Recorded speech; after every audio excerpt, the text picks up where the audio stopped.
Mula Cebu, nagbakasyon sa Baguio City si Tessa Lasan at kanyang mga kaibigan. Hulyo pa lang daw ay nag-book na sila ng ticket. Mas strategy yung advance booking, example kung long holidays, maybe 6 months before, a month, not more than 3 months, nakabook ka na ng ticket. Advance booking gets you cheaper tickets. Pero time out daw muna sila sa pagbiyahe ngayong taon dahil mahal ng pamasahe sa eroplano.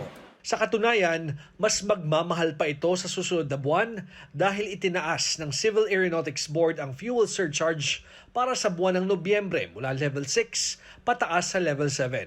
Ibig sabihin, depende sa layo, ang fuel surcharge na babayaran ay nasa 219 hanggang 739 pesos para sa domestic flights. Mas mataas ito ng 34 hanggang 74 pesos kumpara ngayong buwan. At higit 722 hanggang higit 5,373 pesos naman sa international flights. Mas mataas yan ng 112 hanggang 835 pesos.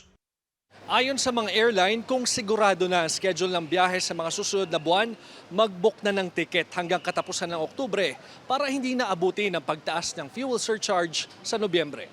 Nakahanda raw sumunod ang mga airline sa nakatakdang pagtaas ng fuel surcharge sa susunod na buwan. Pero payo rin nila, abangan ang mga seat sale at promo para kahit paano ay makabawas sa gastusin sa pagbiyahe.